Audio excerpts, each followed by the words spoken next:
घने जंगल के एक बड़े बरगद के पेड़ पर पुनीत नाम की एक छोटी सी चिड़िया रहती थी। वह देखने में साधारण थी, लेकिन उसका दिल बहुत बड़ा था।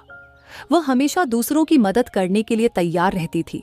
जंगल के सभी पक्षी और जानवर उसकी ईमानदारी और निडरता के कारण उसे बहुत पसंद करते थे। लेकिन एक दिन कुछ ऐसा हुआ जिससे पुनीत की जिंदगी पूरी तरह बदल गई। एक दिन जंगल में हड़कंप मच गया। एक बड़ा सूखा पड़ा और जंगल की झील सूखने लगी। पानी की कमी से सभी जानवर परेशान थे। पेड़ पौधे मुरझा गए और खाने की कमी होने लगी। जंगल के सबसे बुजुर्ग और समझदार प्राणी बूढ़े टाइगर बाबा ने जंगल की सभा बुलाई। उनके सफेद होते पंजे और अनुभव से भरी आंखें देखकर सभी जानवर उनका सम्मान करते थे। उन्होंने चिंतित स्वर में कहा, हमें जल्दी ही पानी का कोई इंतजाम करना होगा, वरना हम सब बर्बाद हो जाएंगे। लेकिन सवाल यह था कि पानी लाएगा कौन? पुनीत चिड़िया ने हिम्मत जुटाई और आगे बढ़कर बोली, मैं पानी लाने जाऊंगी। बंदर हंस पड़ा, तू इतनी छोटी है, तू क्या कर लेगी? हाथी ने भी सिर हिलाया, ये बहुत कठिन काम है, कोई और कोशिश करे।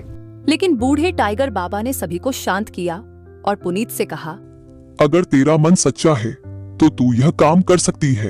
हम सब तेरा इंतजार करेंगे। पुनीत ने उड़ान भरी और जंगल से बाहर निकलकर पहाड़ों की ओर चली गई। उसे मालूम था कि पहाड़ों के पीछे एक जादुई झरना था जो कभी नहीं सूखता। लेकिन वहां तक पहुंचना आसान नहीं था। उड़ते वह एक तपते रेगिस्तान में पहुंच गई। पानी की एक भी बूंद नहीं थी, लेकिन पुनीत ने हिम्मत नहीं हारी। वह उड़ती रही जब तक कि वह रेगिस्तान पार नहीं कर गई। भूखा बाज, एक विशाल बाज ने उसे देख लिया और उसका पीछा करने लगा। लेकिन पुनीत चतुर थी। उसने अचानक नीचे गोता लगाया और झाड़ियों में छिप गई। बाज उसे नहीं पकड़ सका। तूफान। जब वह पहाड़ों के करीब पहुंची तो तेज आंधी चलने लगी। उसकी नन्ही सी काया इस आंधी को सहन नहीं कर सकती थी, लेकिन उसने एक चट्टान के पीछे छिपकर इंतजार किया। तूफान के थमते ही वह फिर से उड़ चली। कई दिनों के सफर के बाद पुनीत आखिरकार जादुई झरने तक पहुंच गई। वहां उसने एक नीला कबूतर देखा जो घायल था। पुनीत ने उसे सहारा दिया और पूछा, तुम कौन हो? कबूतर ने कहा, मेरा नाम नीलू है। मैं इस झरने का रक्षक हूँ, लेकिन कुछ शिकारी आए थे और मुझे घायल कर दिया।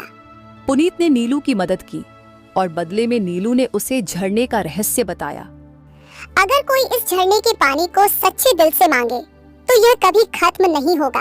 पुनीत ने मन ही मन झरने से विनती की, मुझे अपने जंगल के लिए पानी चाहिए ताकि मेरे साथी भूखे प्यासे न मरे।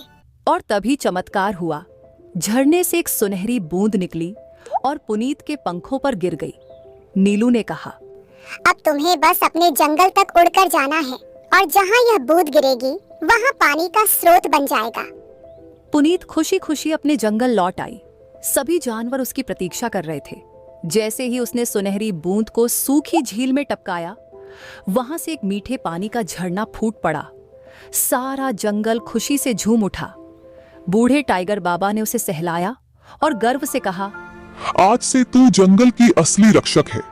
अब कोई भी उसकी हिम्मत और मेहनत पर शक नहीं कर सकता था। उस दिन से पुनीत चिड़िया जंगल की सबसे सम्मानित सदस्य बन गई। वह छोटी थी, लेकिन उसकी सोच बड़ी थी।